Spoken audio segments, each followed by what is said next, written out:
ہیں اور بھی دنیا میں سخنور بہت اچھے، کہتے ہیں کہ غالب کا ہے انداز بیاں اور یہ مسائل تصوف، یہ تیرا بیان غالب، تجھے ہم ولی سمجھتے جو نبادہ خار ہوتا۔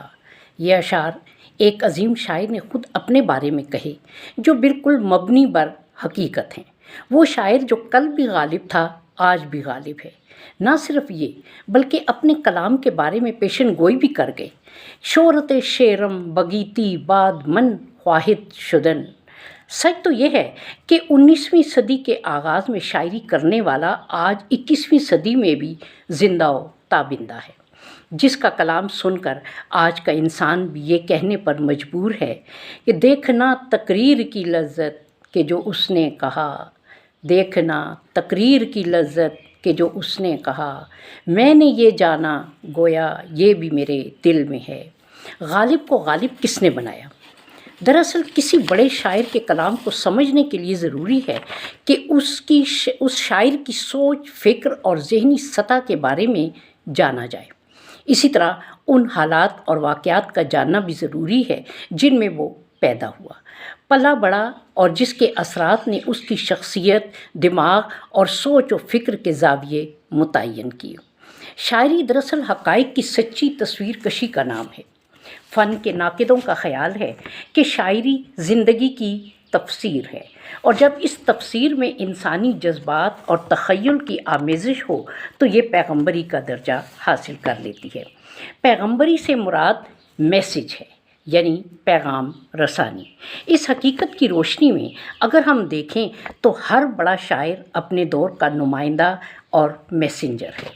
مثلاً میر تقی میر کا زمانہ دہلی کی تباہی و بربادی کا زمانہ ہے، چنانچہ ان کا کلام ان حالات کا غماز ہے۔ وہ فرماتے ہیں، دل کی ویرانی کا کیا مذکور، یہ نگر 100 مرتبہ لوٹا گیا۔ انہی حالات اور اسی دور میں پیدا ہونے والے خواجہ میر درد دنیا کو بے ثباتی اور فانی ہونے کا درس دیتے ہیں، چنانچہ ان کا کلام تصوف کا آئینہ دار ہے۔ فرماتے ہیں، وائے نادانی کے وقت مرگ یہ ثابت ہوا، خواب تھا جو کچھ کے دیکھا، جو سنا افسانہ تھا۔ اور یہ زندگی ہے یا کوئی طوفان ہے، ہم تو اس جینے کے ہاتھوں مر چلے۔ اسی طرح مرزا اسد اللہ خان غالب نے جس دور میں آنکھیں کھولیں وہ ایک عبوری دور تھا، اور ہندوستان میں اسلامی تہذیب کے نقوش مٹ رہے تھے، برطانوی استعمار کا غلبہ ہو رہا تھا، مغل سلطنت تیزی سے دم توڑ رہی تھی۔ غالب نے شاہ عالم ثانی، اکبر شاہ ثانی اور بہادر شاہ ظفر کا دور دیکھا، زندگی کی اعلیٰ قدروں کی شکست و ریخ دیکھی، قدیم اور جدید کی کشمکش کا جو آغاز ہو رہا تھا اسے اپنی آنکھوں سے دیکھا۔ پرانا طرز زندگی ختم ہو رہا تھا، جبکہ نئے معاشرے کے خد و خال ابھی غیر واضح تھے۔ معاشرہ ایک خلا کی کیفیت سے دوچار تھا، لوگوں میں خوف و ہراس کی جو کیفیت طاری تھی۔ ان تمام حالات اور واقعات کو اپنی آنکھوں سے دیکھ کر وہ اس طرح قلبی واردات کو بیان کرتے ہیں، غالب ہمیں نہ چھیڑ کہ پھر جوش اشک سے، غالب ہمیں نہ چھیڑ کہ پھر جوش اشک سے، بیٹھے ہیں ہم تہیّہ طوفاں کیے ہوئے، یوں ہی گر غالب روتا رہا تو اے اہل جہاں، دیکھنا ان بستیوں کو تم کہ ویراں ہو گئیں۔ چونکہ غالب کی اپنی ذاتی زندگی بھی تلخیوں اور محرومیوں کی مکمل تصویر تھی، اس پر اپنے ارد گرد کے سیاسی، سماجی، ثقافتی اور مذہبی اثرات نے ان کی سوچ اور فکر کے زاویے متعین کیے۔ قدرت کی طرف سے انہیں ذہانت اور شاعرانہ مزاج عطا ہوا تھا، لہٰذا وہ گردش زمانہ کے بارے میں فرماتے ہیں، بازیچۂ اطفال ہے دنیا میرے آگے، بازیچۂ اطفال ہے دنیا میرے آگے، ہوتا ہے شب و روز تماشا میرے آگے۔ گویا حالات کا الٹ پھیر اور عروج و زوال ان کی نگاہ میں بچوں کے کھیل کی مانند تھا کہ جو گھروندے بنا کر خود ہی انہیں توڑ دیتے ہیں۔ اسی طرح قادر مطلق اس دنیا کو جب چاہتا ہے عروج عطا کرتا ہے، اور جب چاہتا ہے پستی سے ہمکنار کر دیتا ہے۔ کسی بھی حکومت یا سلطنت کے زوال کا سبب یہ ہوتا ہے کہ وہاں کے حکمران طبقہ کے ساتھ امراء بھی عیش و عشرت میں منہمک ہو کر فرائض منصبی سے غافل ہو جاتے ہیں۔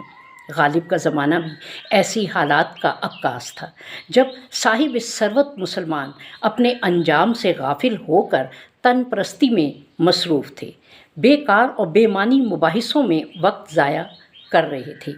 انگریز آہستہ آہستہ انہیں ذہنی، سیاسی اور معاشی لحاظ سے اپنا غلام بنا رہے تھے، مگر مسلمان زمانے کے تقاضوں سے بے خبر تھے۔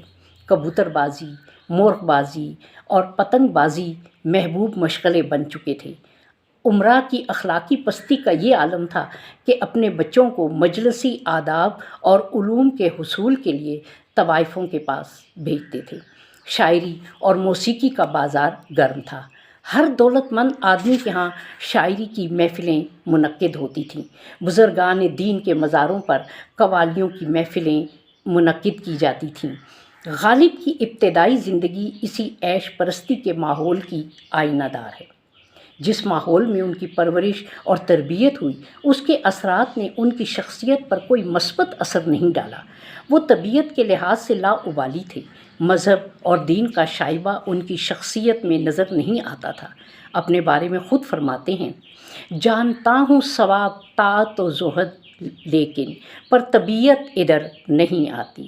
جانتا ہوں ثواب طاعت و زہد پر طبیعت ادھر نہیں آتی۔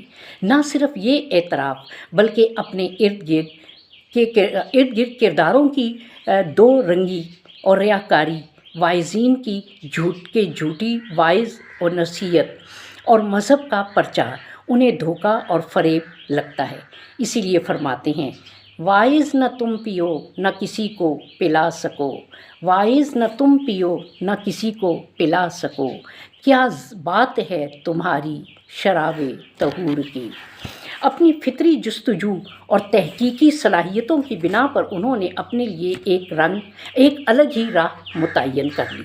چونکہ طبیعت مذہب اور عبادت کی طرف راغب نہ تھی اور ایک ایسے معاشرے میں جو کہ ٹوٹ پھوٹ اور زوال کا شکار تھا، بے یقینی، بے اعتمادی اور متزلزل خیالات کے باعث وہ یہ کہنے پر مجبور ہو گئے، ہم کو معلوم ہے جنت کی حقیقت لیکن، ہم کو معلوم ہے جنت کی حقیقت لیکن، دل کے خوش رکھنے کو غالب یہ خیال اچھا ہے۔